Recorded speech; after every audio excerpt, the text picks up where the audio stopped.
जिसका मतलब होता है माइक्रोस्पोर प्लस जीनेसिस।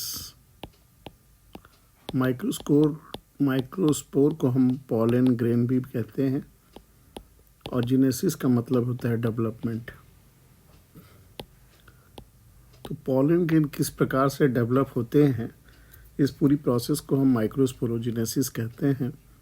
जैसा हम जानते हैं कि मेल पार्ट जो फ्लावर का होता है उसे हम स्टैमेन, और यदि ये ग्रुप में हो तो एंड्रोसियम के नाम से हम इसे जानते हैं, जिसे 3 भागों में बांटा जा सकता है। ये ऊपर का जो स्ट्रक्चर ये है इसे एंथर कहते हैं, और लंबा सा ट्यूब जैसी स्ट्रक्चर जो है इसे हम फिलामेंट कहते हैं, और जहाँ एंथर और फिलामेंट आपस में जुड़ते हैं उसे हम कनेक्टिव कहते हैं। ये एंथर बहुत इम्पॉर्टेंट पार्ट होता है जिसके अंदर माइक्रोस्पोर या पॉलन ग्रेन डेवलप होते हैं। इसलिए ये किस प्रकार से डेवलप होंगे, और इसीलिए हम डेवलपमेंट या बर्थ ऑफ पॉलन ग्रेन को हम माइक्रोस्पोरोजेनेसिस कहा करते हैं। शॉर्टकट में माइक्रोस्पोरोजेनेसिस को हम PMC भी कहते हैं, यानी पॉलन मदर सेल, जिसे कुछ किताबों में माइक्रोस्पोर मदर सेल MMC कह के कहा जाता है, लेकिन लेडीज़ फर्स्ट है इसलिए मेगास्पोर मदर सेल को ही हम MMC बोलते हैं। माइक्रोस्पोर को हम माइक्रोस्पोर मदर सेल भी कह सकते हैं, माइक्रोस्पोर मदर सेल भी से हम कह देते हैं PMC को। इन्हीं से हमें पॉलन ग्रेन की फॉर्मेशन होनी है। जहाँ तक एंथर की बात है, जो एंथर है उसे हम पॉलन शैक भी कहते हैं। इसे हम पॉलन शैक का मतलब ऐसे भी बैग लाइक स्ट्रक्चर होता है, इसलिए इसे हम पॉलन शैक भी कहते हैं। और ये प्रायः डाइथिकस है, क्योंकि हम देख रहे हैं 2 भागों में यहाँ बटा हुआ है, इसलिए इसे हम डाइथिकस कहा करते हैं। और जब इसका हम सेक्शन काटते हैं तो ये 4 इस तरह के लोब दिखाई देते हैं, इसलिए टेट्रा लोब्ड स्ट्रक्चर भी कहा जाता है। और इनके अंदर यहाँ 4 माइक्रोस्पोरेंजिया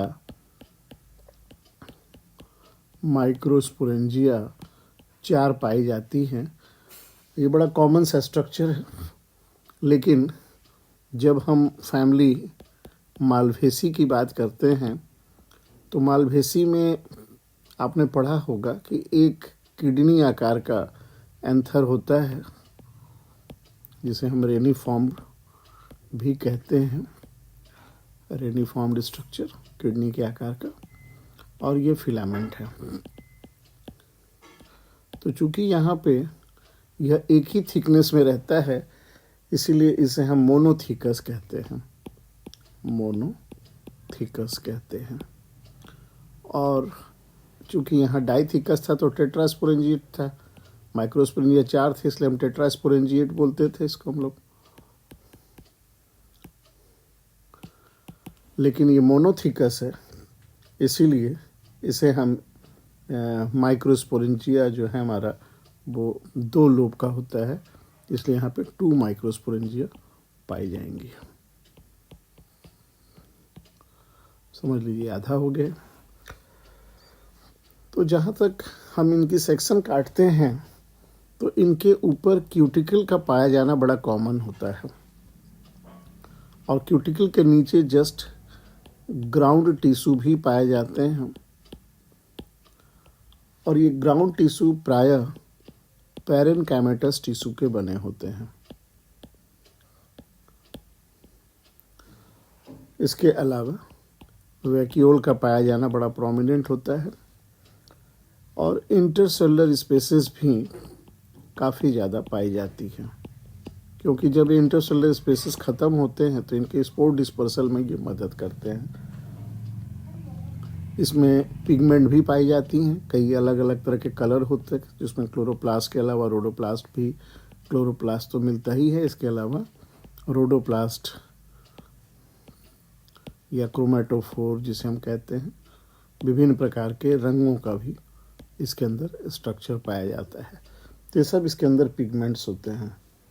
और जहाँ तक बात है वस्कुलर बंडल का, जो जाइलम और फ्लोएम को मिला के हम कहते हैं, तो मैंने पहले ही कहा था कि इनके अंदर एक यहाँ पे स्ट्रक्चर पाई जाएगी जो वस्कुलर बंडल हो गया, सबसे बाहर में एपिडर्मिस पाई जाएगी, और ये माइक्रोस्पोरेंजिया तो है ही। तो वस्कुलर बंडल जाइलम फ्लोएम मिला के हम जो कहते हैं वो बिल्कुल यहाँ से यहाँ तक पूरा रन यूँ करते रहता है, और जिससे कारण पानी का जाना या भोजन का इधर उधर डिस्ट्रीब्यूट होना इसमें बड़ी कॉमन प्रोसेस होती है।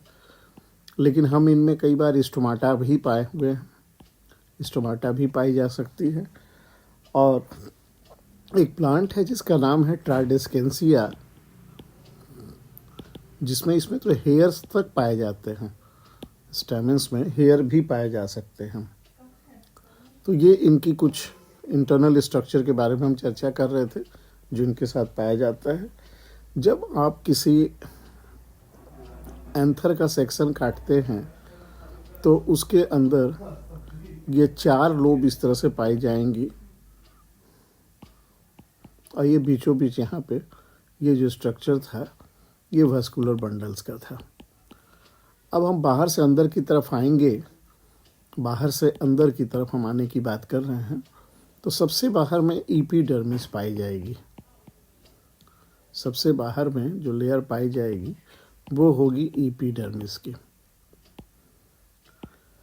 एपिडर्मिस के जस्ट नीचे इंडोथेसियम भी पाया जाएगा, जो सेकंड लेयर है इसे हम इंडोथेसियम भी कहते हैं। सबसे पहले एपिडर्मिस, देन इंडोथेसियम। उसके बाद एक लेयर और होती है जिसे हम वॉल लेयर, मिडिल लेयर, है ना, जिसे हम मिडिल लेयर भी बोलते हैं। और ये तीनों के तीनों जो हैं, वॉल लेयर, मिडिल लेयर या इंडोथेसियम, मिडिल लेयर और एपिडर्मिस, ये तीनों प्रोटेक्टिव नेचर के होते हैं, प्रोटेक्टिव नेचर के होते हैं। और ख़ास करके जब पॉलन ग्रेन्स बाहर बिखरते हैं, डेhiscence और पॉलिनेशन की बात आती है, जब परागकणों को बाहर जाने की बात आती है, तो उसमें इनकी बड़ी इम्पोर्टेंट भूमिका होती है वॉल लेयर की। मैं आपको ये बताना भी चाह रहा था कि एपिडर्मिस तो सिंपल बैरल शेप्ड स्ट्रक्चर के होंगे, और ये जो इंडोथेसियम है, जो इंडोथेसियम नेक्स्ट टू इट है, वो फाइब्रस होता है, धागे जैसा फाइब्रस, और इन्हीं से लाइन ऑफ डेhiscence डेवलप होती है, लाइन ऑफ डेhiscence डेवलप होती है। और कई जगह जो ओपनिंग होती है उसको हम लोग स्टोमियम भी कह दिया करते हैं। स्टोमियम, जैसे फर्न वगैरह में स्टोमियम शब्द आता है, दरवाजा, उससे पॉलन ग्रेन बाहर निकलते हैं। तो हम लोग यहाँ बात कर रहे थे, पहली लेयर एपिडर्मिस हो गई, दूसरी लेयर इंडोथेसियम हो गई, और अंतिम लेयर हो गई मिडिल लेयर। इसके बाद एक बड़ा सा स्ट्रक्चर हम बना लेते हैं, थोड़ा इसमें साइटोप्लाज्म को हम बढ़ा देते हैं, और साथ ही साथ प्रोमिनेंट पॉलीप्लॉइड न्यूक्लियस भी इसके अंदर हम रख देते हैं। ये प्रोमिनेंट पॉलीप्लॉइड न्यूक्लियस भी से हम रख देते हैं, और इसे हम टैपेटम कहते हैं, इसे हम टैपेटम कहते हैं। ये टैपेटम जो है ये काफ़ी रिच होता है साइटोप्लाज्म में। This one is rich in cytoplasm. अब फूड भी इसमें ज़्यादा होंगे। कई लोग तो इसको पॉलीप्लॉइड मानते हैं, दे आर द पॉलीप्लॉइड्स, जिसके कारण इनका मुख्य उद्देश्य जो है वो नरिशमेंट हो जाता है, नरिशमेंट हो जाता है। और ये मिडिल लेयर के बाद जो टैपेटम है, तो इस तरह से हमने देखा, एक लेयर, 2 लेयर, और ये 3 लेयर के बाद ये चौथा लेयर टैपेटम का हो जाता है। और टैपेटम नरिशमेंट देता है ना, इसलिए काफ़ी रिच होते हैं साइटोप्लाज्म में। और इसके अंदर जो चीज़ें पाई जाने वाली हैं, अब इसके अंदर ये पूरी की पूरी जो मांस होती हैं, पूरी की पूरी जो मांस होती हैं इसके अंदर, इसे हम स्पोरोजिनस टिश्यूज बोल दिया करते हैं। इसे हम sporogenous cells, sporogenous tissues, microspore mother cell, microsporangia जो भी स्ट्रक्चर था, इसे हम आर्चेस्पोरियल सेल भी बोल सकते हैं, आर्चेस्पोरियल सेल भी बोल सकते हैं, लेकिन अक्सर किताबों में स्पोरोजिनस टिश्यूज के नाम से इसे हम याद करते हैं। स्पोरोजिनस टिश्यूज दोनों एक ही नाम है। अब ये स्पोरोजिनस जो टिश्यूज हैं ये बड़ी इम्पॉर्टेंट है, क्योंकि यही एकमात्र फर्टाइल पार्ट है इसका। क्योंकि हमने पढ़ा ये जो 3 जो वॉल लेयर थे, ये वॉल तो एक्चुअली डहीस कर जा रहे हैं, लाइन ऑफ डेहिसेंस, और इसके पॉलन ग्रेन को बाहर निकाल रहे हैं, और भोजन देने का काम टैपेटम का है, नॉरिशमेंट देना, इनका काम है नॉरिशमेंट देना। अब ये नॉरिशमेंट या भोजन देते थे नष्ट भी हो सकते हैं, इसलिए अंदर जो हमारा जो फर्टाइल पार्ट है, जिससे हमें जो चीज़ें प्राप्त होनी हैं, तो उसे हम फर्टाइल पार्ट मानते हैं, अर्चोस्पोरियल सेल या स्पोरोजिनस सेल्स। और इनके अंदर हम लोग देखते हैं कि एक एक जो सेल है उससे कंप्लीट एक क्या बोलते हैं, माइक्रोस्पोर मदर सेल का फॉर्मेशन होता है।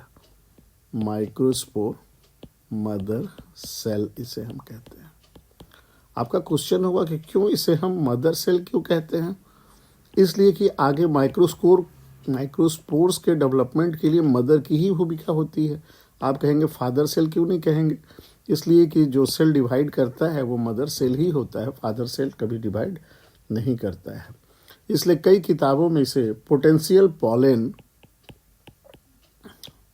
इसे पोटेंशियल पॉलन भी कहा जाता है। और मैंने आपसे कहा कि इसे हम पॉलन मदर सेल भी कह सकते हैं,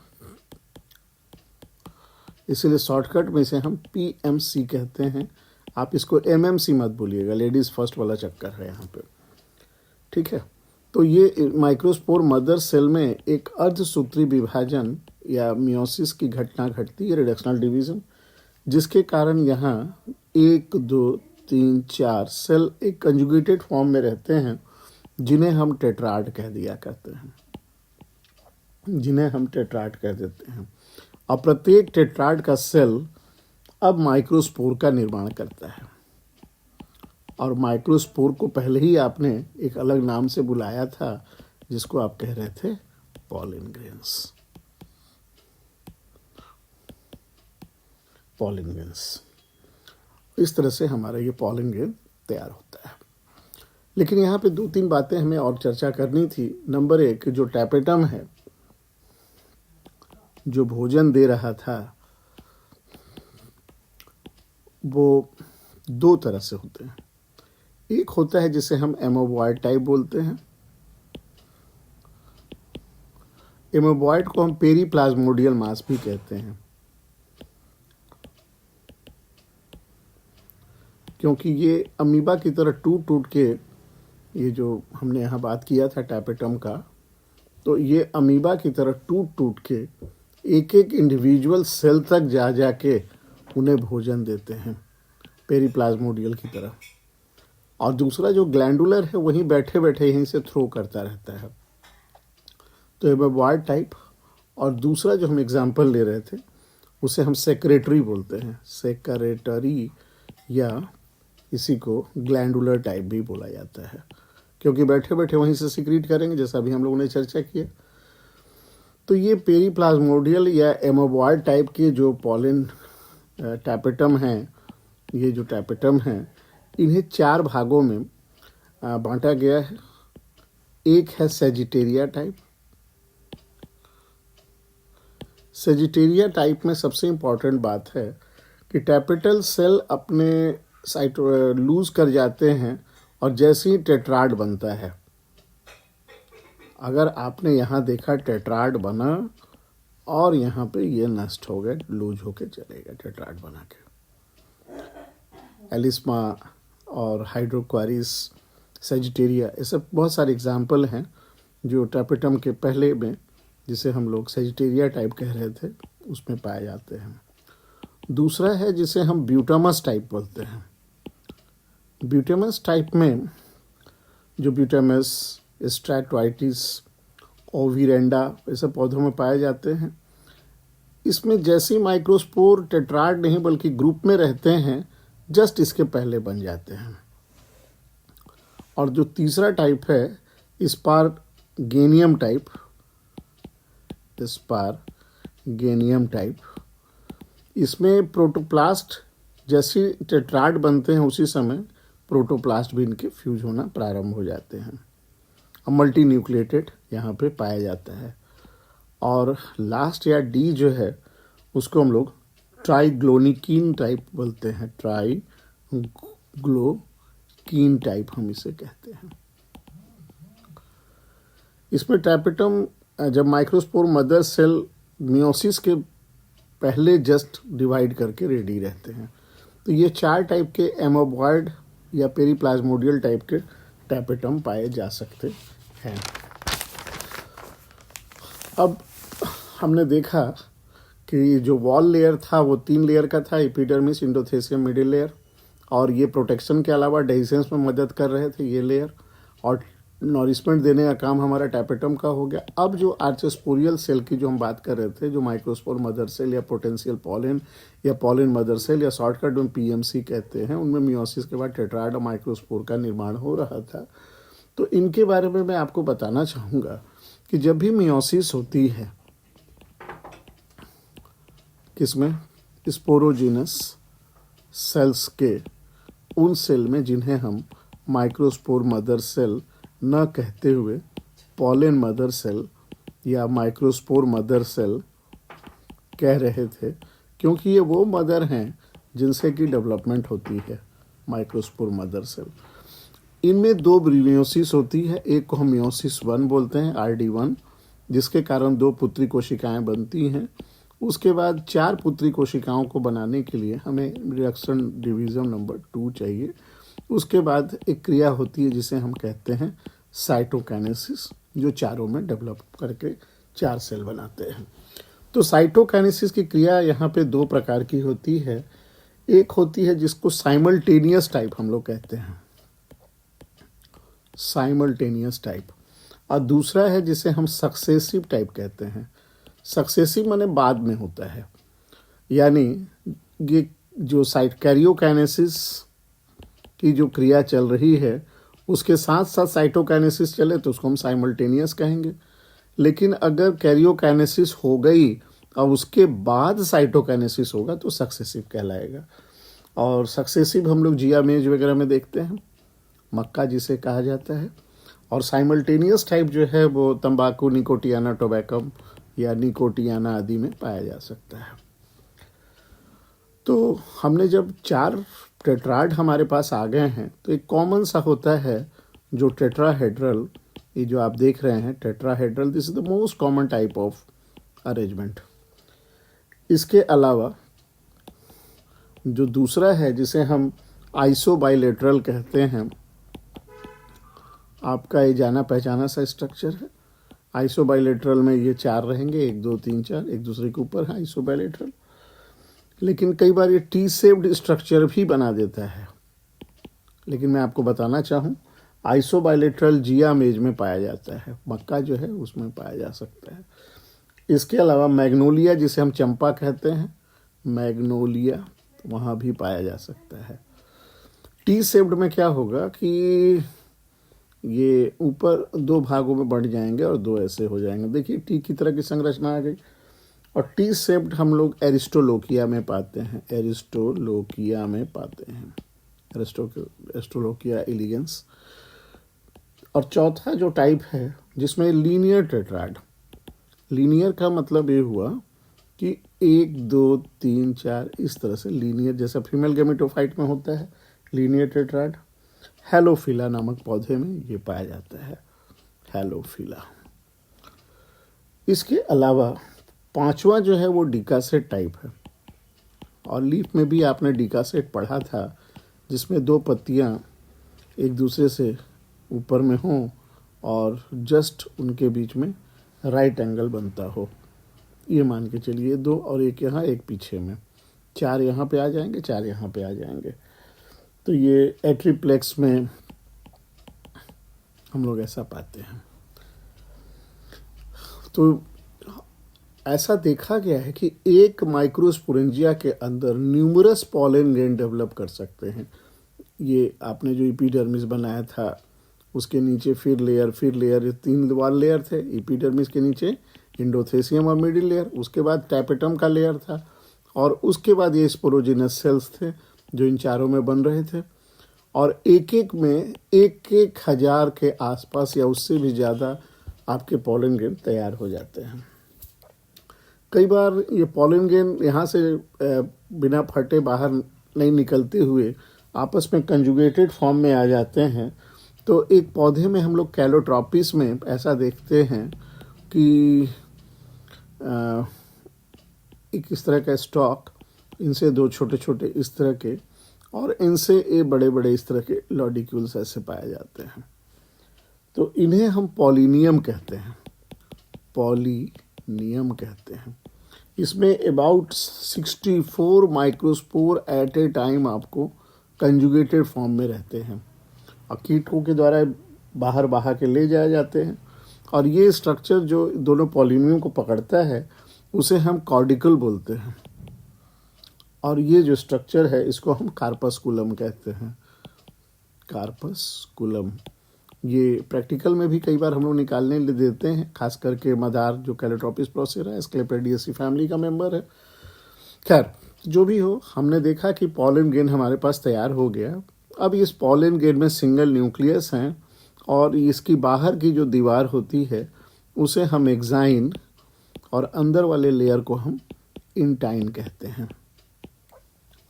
यह एक्साइन जो है उसको हम सेक्साइन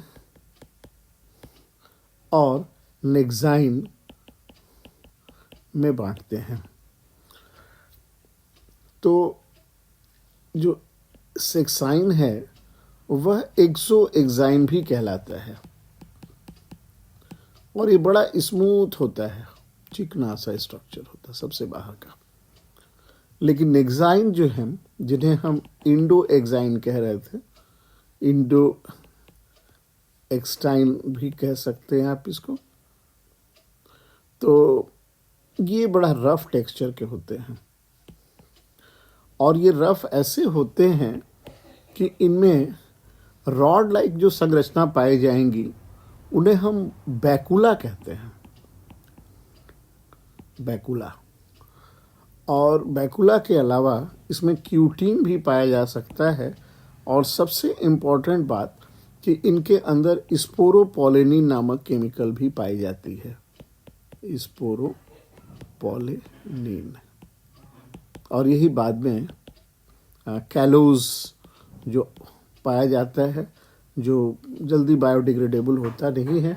इसीलिए फॉसिल प्लांट की स्टडी को अगर हमको कहीं का करना है तो हम जनरली पॉलन ग्रेन को कंसीडर करते हैं, क्योंकि ये कैलोज और स्पोरोपोलेनिन जो होते हैं ये बायोडिग्रेडेबल नहीं होते हैं, बहुत दिनों तक ये एज इट इज पड़े रहते हैं।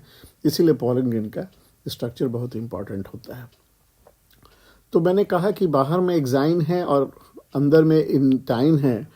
इसके अलावा इसमें इस तरह से छोटे छोटे जर्म पोर्स पाए जाते हैं। ये जो है वो जर्म पोर हैं, और जब कभी भी पॉलन ट्यूब जब बाहर निकलती हैं इसी जर्म पोर के थ्रू ही बाहर निकलती हैं, और जर्म पोर के आधार पर इसको हम कॉलपेट बोलते हैं। अब जैसे मान लीजिए जर्म पोर 1 है, 2 है, मल्टीपल है ना। जैसे मालवेसी में तो बहुत सारे निकलते हैं, मालवेसी फैमिली के मेंबर में तो मोनोकॉलपेट, बाईकॉलपेट, पॉलीकॉलपेट, इस तरह से शब्द चलता है नंबर ऑफ इनके जर्म पोर्स के संख्या के आधार पर। ये पूरी की पूरी जो पॉलन ग्रेन के ऊपर जो किट डेवलप हो रही है इसको पॉलन किट भी कहा जाता है। और मैं आपको बताऊं कि ये जो इंटाइन है इसमें कई बार ये टेक्सचर के लिए भी जिम्मेदार होते हैं। विभिन्न प्रकार के पराग कणों के टेक्सचर बनाते हैं। वो टेक्सचर्स रेटिकुलेटेड भी हो सकता है, जाल की तरह का, पैपिलेटेड भी हो सकता है, पैपिलोज, स्ट्राइप्ड भी हो सकता है, और पीटेड भी हो सकता है। तो इस तरह से कई तरह के इनके टेक्सचर होते हैं। तो इस तरह से हमने देखा कि ये जो पराग कोश जो था, इसके अंदर पॉलन ग्रेन हमारे डेवलप जब होना शुरू हो गए और हजारों की संख्या में जब इसके अंदर डेवलप हो गए, तो ये दो प्रकार से इनको ब्रेक करते हैं। नंबर एक कि जो पॉलन ग्रेन है वो लंबे लंबे ऐसे फट जाए, तो ये इस तरह से फटे और इनके पॉलन ग्रेन यहाँ से बाहर निकले अंदर वाले, क्योंकि बाहर का जो वॉल था, जिसको कि आपने एपिडर्मिस, इंडोथेसियम, मिडिल लेयर के नाम से पढ़ा था, वो ब्रस्ट कर गया। और टैपेटम तो नॉरिशमेंट देने का काम है, अपने आप नष्ट हो जाता है। तो इनसे बाहर जब निकलेंगे इस तरह से लंबवत रूप से काटते हुए, तो इस तरह के डेहिसेंस को हम लॉन्गिट्यूडिनल डेहिसेंस बोलते हैं। और अगर ऐसा न हो, बल्कि ये परागकश कोश है और इस तरह से इनका ये खुल रहा है, तो इसे हम ट्रांसवर्स बोलते हैं, ट्रांसवर्स। और यहाँ से ट्रांसवर्स से कट हो गया और इनसे पॉलन ग्रेन बाहर निकल रहे हैं। कई बार ये वॉल्वुलर भी हो सकता है, वॉल्वुलर भी, वॉल्व की तरह के ऊपर की पोर्शन कट गई और उससे पॉलन ग्रेन बाहर निकल आते हैं। तो जब कभी भी पॉलन ग्रेन बाहर निकलेंगे, तो आपने पहले ही पढ़ा कि एक्साइन, इंटाइन आदि इनके पास चीज़ हैं। तो इन्हें हम पॉलन ग्रेन तो कहते ही हैं, लेकिन इनके लिए एक और नाम आता है कि ये हम मेल गैमेटोफाइट भी इसे कह दिया करते हैं, मेल गैमेटोफाइट। क्योंकि फाइट का मतलब पौधा होता है और गैमिट का पहला रूप है, क्योंकि इनके अंदर पॉलन ग्रेन के अंदर मेल गैमिट डेवलप होंगे, जो कि हमारे अगले टॉपिक में आएगा, जिसे हम मेल गैमेटोफाइट के नाम से पढ़ेंगे। तो मैं समझता हूँ माइक्रोस्पोरोजेनेसिस में किस तरह से पराग कण या पॉलन ग्रेन डेवलप होते हैं और किस तरह से डिस्पर्स होते हैं, इसमें कोई दिक्कत नहीं होगी। तो हम लोग आज यहीं आराम करते हैं, फिर अगले दिन फिर अगली टॉपिक पे डिस्कस करेंगे। Thank you very much.